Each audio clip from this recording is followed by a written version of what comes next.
Hey, hey, hey. Now, recently, the Department of Education announced that it would not be taking the child tax credits that parents who have defaulted on their student loans will receive. And many of you were so happy about that, but a lot of you were like, well, how are they able to just take that anyway? Do they really have that much power? Yes, they do. So, you guys asked me to make sense of the collection process when it comes to student loans, and I am doing that today. So stay tuned and let's make sense of some things.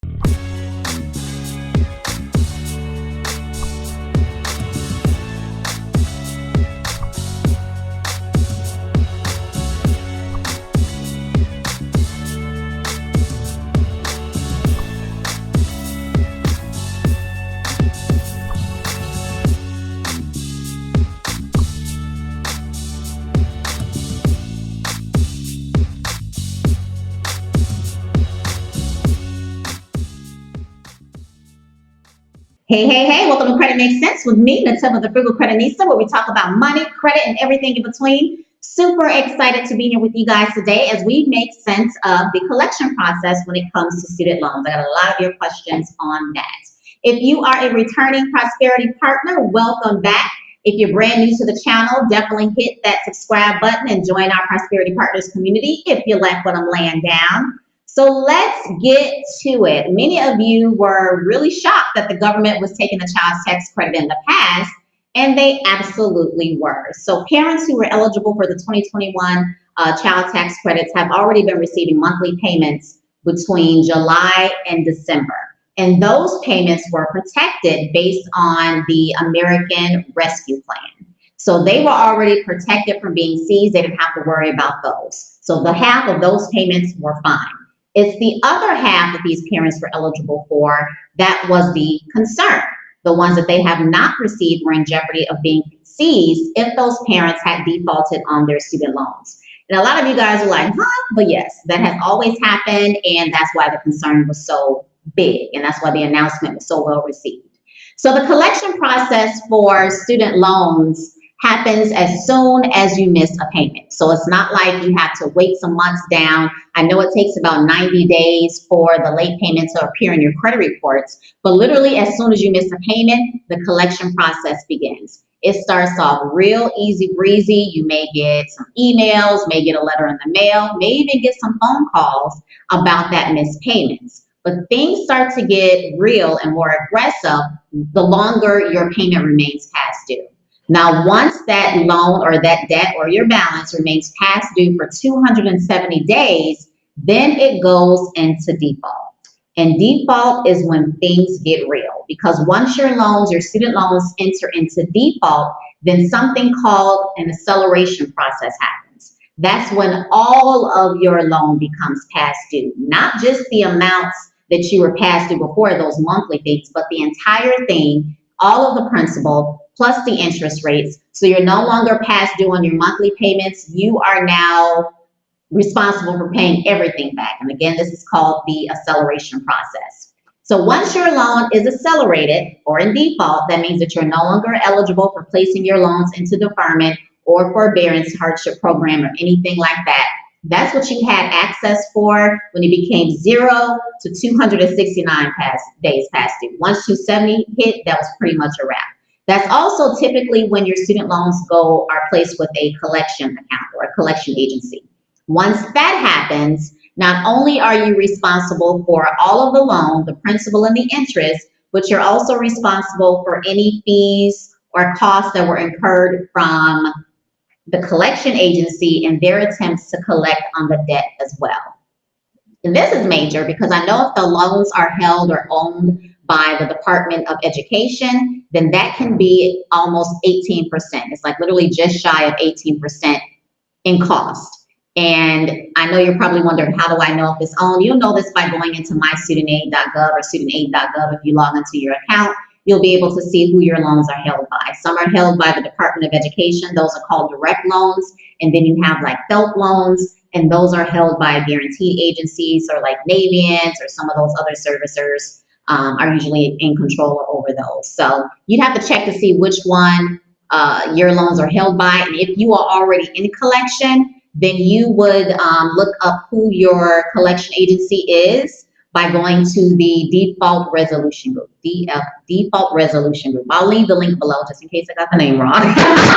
But I'll leave that link below to both so you can log in and kind of see what's going on with your loans. And also, if you're already in collection, you can see who's over, what collection agency is over your loans as well. So I'll leave that below if you're looking at this on YouTube.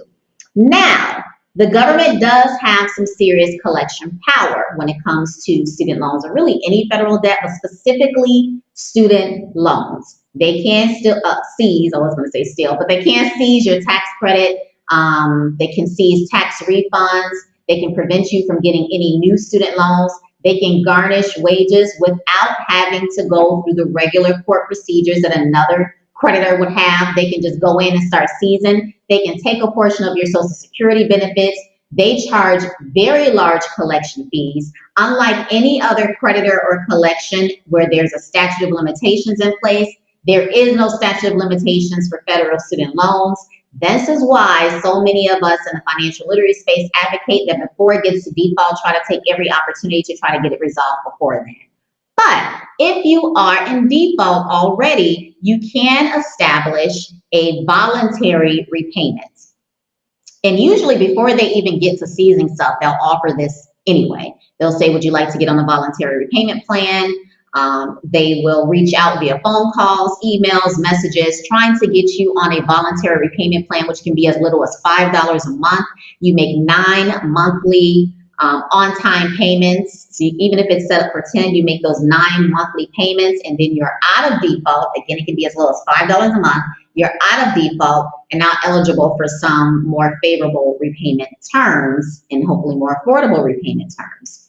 And on top of that, once you've completed that 9th monthly payment, what they'll do is they'll go back to your credit report and they'll give you on-time payment history for those 9 months once that payment agreement has been completed.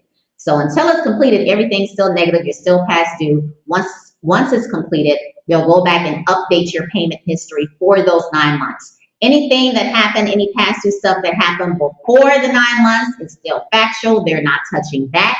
But on a credit repair tip, make sure that it's actual and consistently reporting between all 3 credit bureaus. We can do another live on that.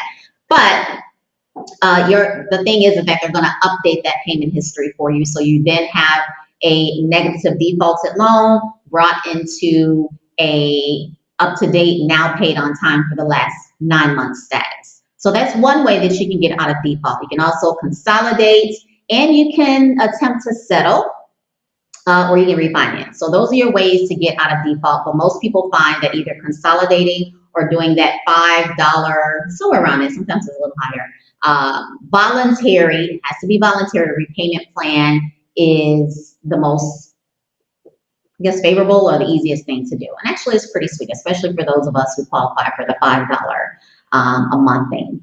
Now, the reason why many were pushing for those eligible, those who are eligible for the child tax credit not to have it seized is because there are currently 9 million Americans in default. That's a lot, 9 million Americans. And about half of those are parents who are actually eligible for the child tax credit. So they needed that money. And that's why consumer advocates have been pushing hard to protect that money as well, especially my faves over at the National Consumer Law Center. They're one of my favorite blogs, my favorite books, all of that good stuff.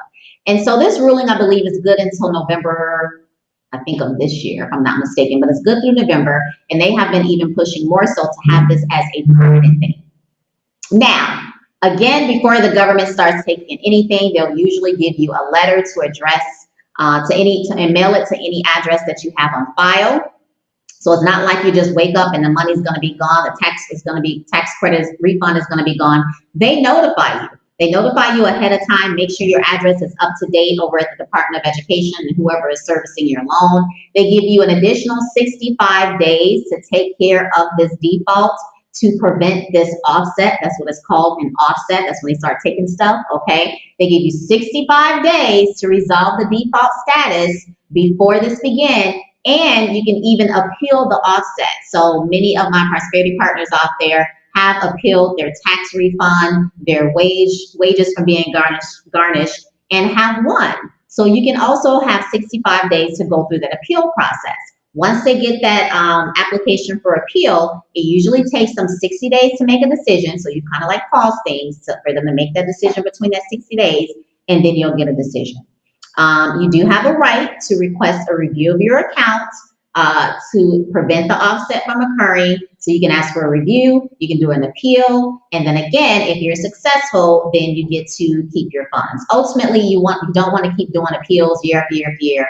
You ultimately want to resolve the defaulted status by getting on a payment plan that will work for you. So get out of defaulted status, get on one of those forgiveness or good solid repayment plan. If you are a wealth creator inside of my Credit on Fire Academy, we do have a class already on your student dashboard called Fire Your Student Loans that goes over different repayment plans. Some things have changed, so later on in the year, we're actually going to update that. I'm also going to do a free challenge as well. That's going to kind of provide you guys with some information on some repayment status. I'm partnering with one of my older colleagues who now works in the Department of Ed to bring that to you guys a little bit later on in the year. So just wanted to give you an FYI. Hopefully this was bomb.com for you guys. Definitely leave your comments below. If you have questions that you'd like to submit for an upcoming Credit Makes Sense segment, left the link down there for you to do that below as well.